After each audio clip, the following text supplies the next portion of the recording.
Bueno, y así vamos a arrancar. El tema que nos convoca hoy, que ya lo anunció la semana pasada a Alejandra, es Juana Manso. Vamos a hablar de Juana Manso. Hola, Sergio. Hola. Primero vamos a dedicarle este programa, este bloquecito, a Melina Furman, que fue una gran educadora argentina que falleció la semana pasada con 49 años, víctima de una enfermedad larga. Quienes no la conocen a Melina, yo estoy segura que va a salir algún día en los libros sobre educación, porque hace un gran aporte para la educación argentina, y les recomiendo que la sigan en las charlas TED de La Plata, y si no, que busquen su Instagram, porque habla muchísimo sobre educación, ha publicado muchísimos libros. Bueno, todos los que se dedican a la educación la conocen, sobre todo los maestros, así que bueno, esto va para ella, porque vamos a hablar también de una educadora muy importante de la Argentina, que fue Juana Manso, muy amiga de Sarmiento. Vamos a seguir con la línea sarmentina. Sí, venimos con toda la gente de aquella época que, bueno, es quienes marcan nuestra historia. O sea, hoy estamos en educación donde estamos gracias a ellos, ¿no? Exactamente, Porque Juana Paula Manso nace en 1819, vean que muy cerquita de Sarmiento. Sarmiento nace en 1811. Y ella también es liberal. Lo que pasa que, bueno, cuando hablamos del liberalismo, a ella no la nombran, siempre hablan de los hombres. Claro. Pero Juana Manso tenía pensamiento. Eran demasiado machistas. Y en esa época directamente...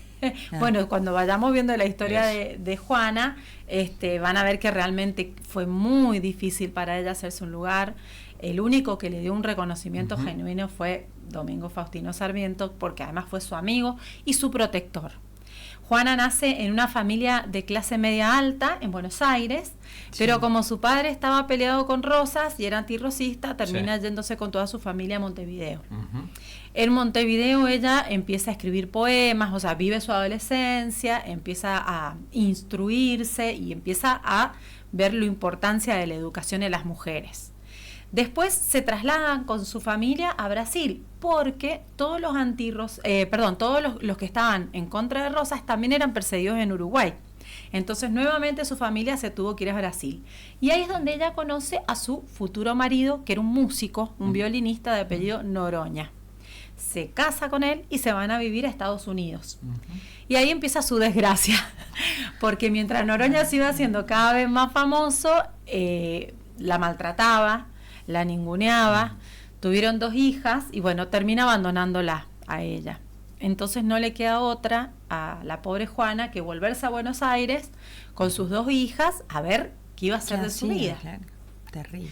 Entonces, como ya había aprendido mucho sobre el tema educativo y venía con ideas bastante revolucionarias, decide hacer un diario. Por eso decimos que es periodista también, porque es la primer periodista mujer en Latinoamérica, que se llama Álbum de Señoritas, el diario que hace, donde en realidad escribe cosas de moda, de arte, de cine, de teatro, de teatro, cine no había, pero entre medio va poniendo pensamientos sobre la mujer, sobre la importancia de la educación en la mujer. Ahí podemos decir que es donde ella empieza a sembrar sus semillitas de lo que es el feminismo en la Argentina. Exactamente, es la precursora del feminismo en la Argentina, es la primera. Muy bien, Silvana, muy bien.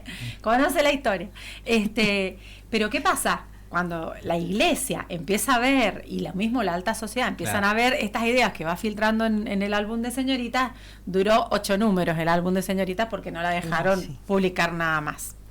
Ella decía que en realidad algunos pensaban que el conocimiento, la inteligencia en la mujer era un defecto, pero ella decía que era un adorno y que había que cultivarlo. Entonces es cuando empieza también, junto con Sarmiento, porque ya se hacen amigos, se intercambian muchísimas cartas, y junto con Sarmiento colabora para escribir los anales de la educación común, que en realidad los anales de la educación común hablan sobre el liberalismo, pero fundamentalmente dentro de la educación. Ella estaba convencida que era muy bueno tener educación mixta. De hecho, es la primera que dirige una escuela mixta, que es la Escuela Normal Mixta número 1, porque Sarmiento la nombra y la pone ahí. También hablaba de la importancia, por ejemplo, de que en todas las escuelas se enseñara inglés, porque ella era traductora también, había estudiado en Estados Unidos y podía traducir textos y también los podía traducir del francés. También le parecía muy importante que hubiera educación física, a lo cual la iglesia y también la sociedad de esa época se horrorizaba. Se oponía totalmente, claro. Les parecía una locura. Ella se preguntaba cuál era el rol de la educación, cuál era el rol de las maestras, cuál era el objetivo del juego o el rol del juego en los niños, porque ella pretendía que los chicos aprendieran divirtiéndose. Estaba en contra de todas esas enseñanzas anacrónicas. Lo rígido. Claro, de pegarles, de las lesiones corporales, de todo tipo de situaciones esclavizantes. El famoso, la letra con sangre entra, era lo que se aplicaba en aquella época. Exacto. Y por lo que vos nos venís relatando de Juana Manso, era una mujer con la misma visión que tenía Sarmiento, coincidían totalmente. Ella dice que cuando Sarmiento hablaba sentía que eran sus ideas, pero en voz alta. Realmente tuvieron muchísima empatía. Y bueno, y él la protegió mucho porque, bueno, en algunos momentos Sarmiento se fue de Argentina y ella quedó sola. Y realmente, si la tuviéramos que poner en la actualidad, fue una mujer que sufrió bullying, no solo por su aspecto físico, sino también por sus ideas revolucionarias y además también porque ella era católica y se transforma al protestantismo, porque estaba harta del dogma católico y del rol que ponía la mujer, la iglesia. Entonces también eso le produjo que fuera víctima de muchísimas amenazas y la gente se reía de ella. Si ustedes ven publicaciones de la época, habían caricaturas, lo hacían con Sarmiento, pero también lo hacían con ella. Pero lo que bueno, lo hablábamos fuera de aire, ella tenía un aspecto demasiado varonil para la época, entonces creo que eso en su momento le jugaba muy en contra. Le jugó muy en contra, de hecho casi no tenía amigas mujeres, solamente Manuela Gorriti, que era otra escritora, pero digamos, su gran amigo fue Sarmiento y te podría llegar a decir que casi el único. Imagínate la soledad en la que se encontraba. Y sus hijas también siguen por el camino de la educación. Una se llamaba Eulalia, que fue la que más se empapó con el tema educativo y la ayudó muchísimo y la protegía, pero bueno, ella muere en 1875, antes que Sarmiento, pobre y totalmente olvidada y ninguneada, que es lamentable. Ella no pudo ver lo que es para nosotros hoy Juana Manso. No, y lo que ella logra a través de los años en la educación argentina, porque muchas personas a través de la historia fueron tomando esta apuesta de ella y bueno, hoy tenemos la educación pública, mixta gratuita, y laica, o sea, todo lo que ella lo veía como que era algo tan lejano. Pero totalmente, o sea, era revolucionario para la época, y que fuera laica, porque las mujeres que tenían cierto estrato social, iban a las escuelas donde estaba la Sociedad de Beneficencia y la Iglesia Católica. Las mujeres no iban a las escuelas con los hombres.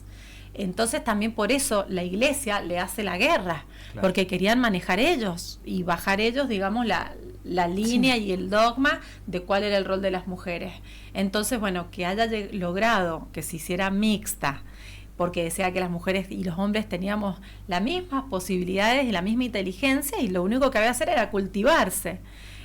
Bueno, es muy importante. Hoy que nosotros, vos Ale, seas abogada y puedas estar acá, yo que soy periodista y poder estar acá, ser comunicadora, trabajar con un hombre, hoy se puede hacer. En aquella época era imposible. Impensable. O sea, la mujer estaba en la casa embrutecida, que no sé hasta qué punto, porque vos tenías que criar los hijos. Entonces, ¿de qué servía una mujer embrutecida criando niños? Que era terrible. Fíjate un dato curioso, que ella, hablando de Juana Manso, empieza a sembrar, lo que decía Silvana, esta semilla de lo que se iba a convertir después en todo un movimiento y fenómeno social, ¿no?